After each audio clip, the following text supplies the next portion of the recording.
Hello and welcome, this is Cheryl. Thank you so much for joining me today. In this video, I'm sharing some simple Christmas card making ideas using the Merry Moments collection. There is a Merry Moments card making kit that I shared in the video previous to this. I'll link it at the end. But then we also have a few different add-ons that you could use with the kit if you want. There's the gift bow die set, the dimensional stickers, cute little snowflake stickers that go flat, can go in an envelope. There's also the Petite crisscross press plate, as well as the Christmas Cameos embossing folder. So these are great for the press plate, as well as the embossing folder are great for backgrounds for the cards. And the gifting bow die set, perfect for adding extra die cut pieces and extend the holiday kit a little bit more. So I'm going to be using parts or pieces from that holiday kit, as well as the press plate embossing folder die set and the dimensional stickers. So I'm going to start off with that press plate. It's a nice background, and I have a piece of blue cardstock from that holiday kit taped to my clear plate. I put some embossing powder tool on that cardstock and then inked up that plate with some VersaMark ink so that I can do some heat embossing on it. I have some holographic embossing powder.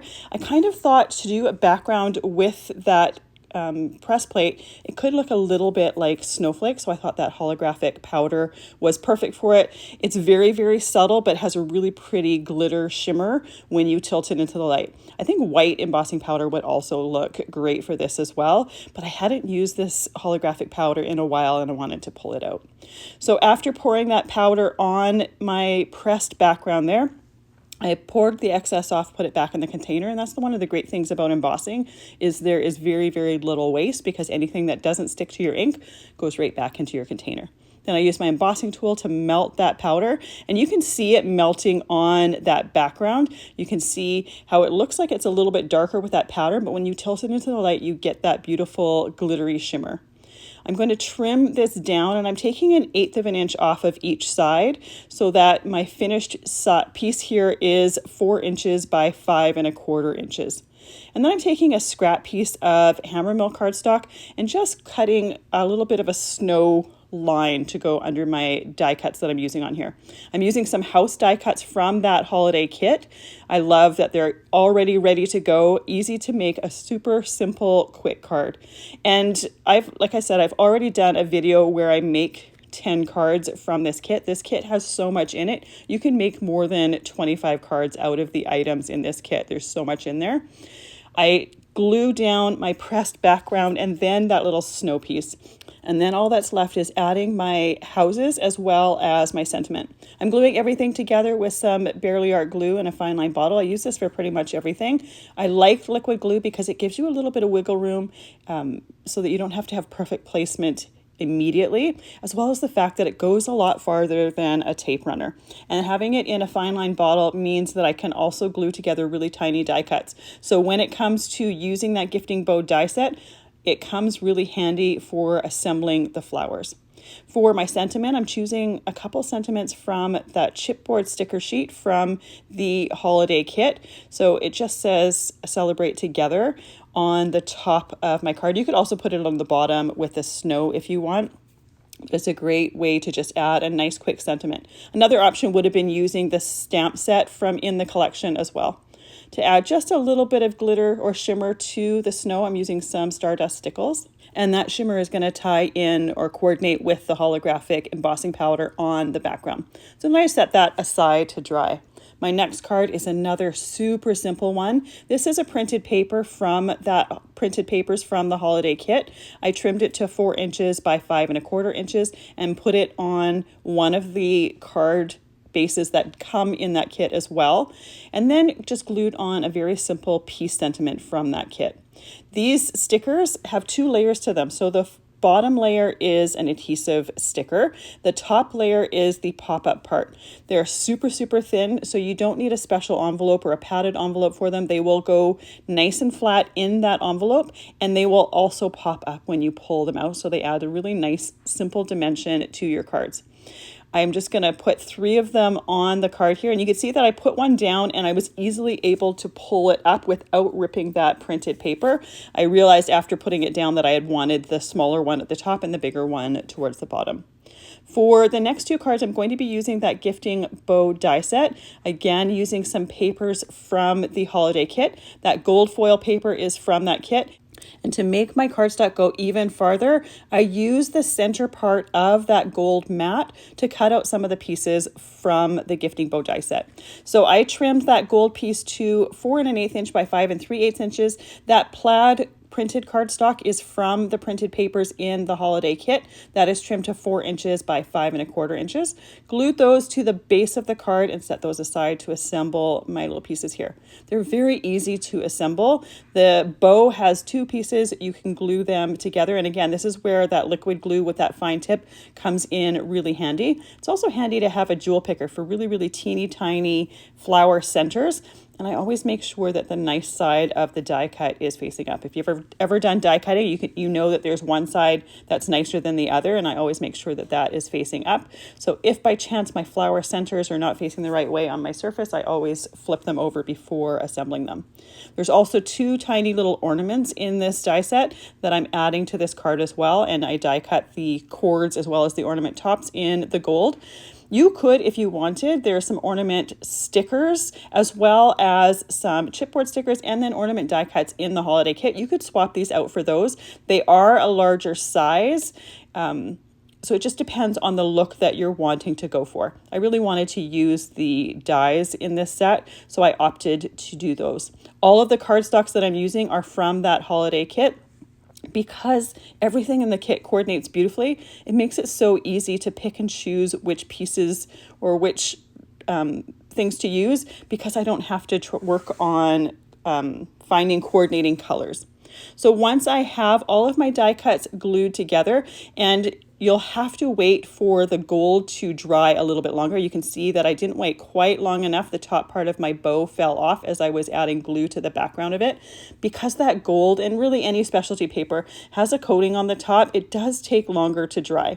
So the option is either waiting for it to dry a little bit longer, and sometimes I get impatient and don't wait quite long enough, or assembling it right on the top of the card or the front of the card. I often like to pre-assemble things because I change my mind while I'm creating. I will have a positioning in my mind, and as I'm creating, either it doesn't look exactly the way I have it in my head, or I just decide on something different and want to place it in a different area. So once I have that bow glued down, I'm going to glue down those ornaments. My florals are going to go on top of those ornaments, so I want to make sure that those cords are hidden underneath, or the little hangers are hidden underneath. Then I'm going to add my little leaf die cuts, and to give them a little bit of dimension, I just use my fingers to curl the leaves. Now, I don't put anything under there to support that dimension. You definitely could. If these were going in the mail, I would definitely make sure to have some, say, thin foam tape or whatnot underneath there, just to give that a little bit of support. I tend to save these type of cards for someone that is going to be given them by hand, simply because they tend to take just a little bit longer. They're not hard to do. They're very simple to do, but because the die cutting takes a little bit longer and the assembly takes just a little bit longer, I find that I want to see who it's given to. I want to give it to someone special. So after putting the bow and the ornaments down, I put the greenery down and then put the poinsettia in the center. The remaining florals are just tucked into different areas just to fill in those spaces a little bit. Now, I always love adding a little bit of extra dimension to my cards, and one of the ways I like to do that is with the glossy accents. When I started creating this card, I hadn't intended to add glossy accents to it, but once it was done, because of the shine of all the gold, I wanted to add just a little bit of extra texture to those ornaments, just to make sure that they were going to be visible, catch the light a little bit when the card was tilted in the light. So I added that to that, set that aside to dry so I could work on my next card. The glossy accents, when you first put it on, it has like a milky finish to it, but it dries completely clear. For my next card, I have a piece of blue cardstock from that holiday kit. I'm using the Christmas Cameos embossing folder just to give it a little bit of texture in the background. If you wanted to, you can even make it more prominent by adding ink to that. But I think that little bit of texture just adds some interest to the card. And I also am going to have a bunch of florals on the front of it, so I don't necessarily want it to be a little bit more prominent. So I just did plain embossing. So I have my pieces die cut and ready to go. I used the 2 greens in that holiday kit. I used the red cardstock as well as there's 3 different pinks in there. And I typically don't use pinks and reds together on the same card, aside from maybe Valentine's Day. But because this card kit has reds and pinks in the printed papers, I kind of took it as permission to be able to use them together, and I really love the final result. The rest of the florals, I already did them assembled them with the last card, so I assembled those off screen. I'm using some of the little bit larger florals, smaller than poinsettias, but bigger than the really tiny flowers, and they're super simple assembly by just adding the centers. So my piece of cardstock here before embossing was 4 1/4 by 5.5 inches. I always like to trim them down after embossing. Sometimes the embossing process just distorts the measurements of the cardstock a little bit. So better to have a little bit larger piece and then trim it down afterwards. So I trimmed that down to 4 inches by 5 1/4 inches. My gold piece here is 4 1/8 by 5 3/8. And you can see that I used the center of that piece to cut out the center pieces to my flowers. Then I can glue down my embossed piece. And there is a sentiment in that gifting bow die set. So I'm going to glue that down first and then assemble my flowers. So I die cut that out of the red cardstock. When assembling my flowers, I always like to place my center part of the arrangement where I want it to go. And then I start to arrange my leaves and whatnot around it. I've done many cards with different die cuts with different arrangements, and I love them. They're some of my favorite cards to do. There's a lot of prep work with doing all of the die cutting before time, but they always have such a really nice wow factor to them. So once again, I'm using my fingers to curl the leaves where it works. These are the same ones that I used for my last card, and I'm doing them in the background or the back part of my arrangement, mainly because these have a nice long stem to them, as well as the fact that I like the light color in the background. There's some pine needles here that I'm going to add as well. These were die cut out of the darker of the greens in the in the holiday kit. Now, just because a die cut is a certain size doesn't mean you need to use the entire size or the entire length of that die cut. So you can see that 3 of these I'm using as is, but 2 of them I cut them a little bit shorter, mainly because it looks a little bit interesting to have different sizes of them. And I just rip them with my fingers. They're easy enough to tear apart. And it almost makes it look like you have a little bit more variety in your die cuts here. And you can see that because I'm using liquid glue, I can move and adjust things as I'm working. And that's one of the reasons why I really like working with some liquid glue. Next, I'm going to add my little berry stems here around the different greenery pieces.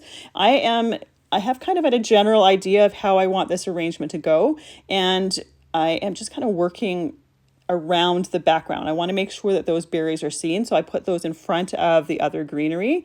Then I can put my centerpiece, the poinsettias. Even though I still have a ton of flowers to add to my arrangement, I like to put those centerpieces on there, so then I know exactly what areas need to get filled.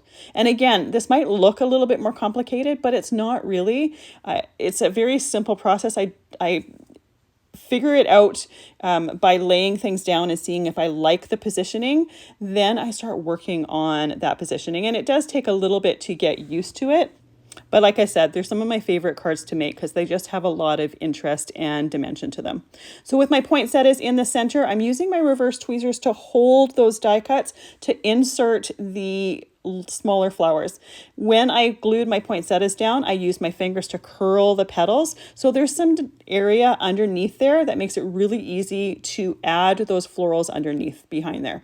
So I like to make sure that I'm not putting the same colors behind there as the flowers that I'm putting it near. There are a few different shades of pink, and 2 of them are really close in color. They looked a lot different before die cutting, but once they're on the card, you can see that there's a couple different shades of pink there. So as I'm adding these to my card, I'm kind of paying attention to how many I have left, making sure that I don't run out. However, I typically die cut and assemble extras so that when I'm doing this, I have a lot of choice.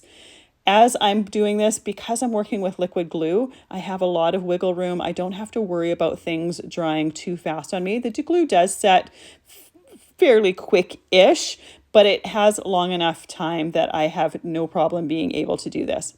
So once I am done my arrangement, I'm going to let that completely dry. And like I said, I like to typically cut a lot of extras. If I have extra florals, I put them in a little Ziploc bag and put them in that die set. So next time I'm using that die set, I may already have ones pre-made that are going to work with the design or the card that I'm wanting to create. So there is that finished card. You can see when I showed the side profile, there's not a ton of dimension to it, but there is some dimension to it.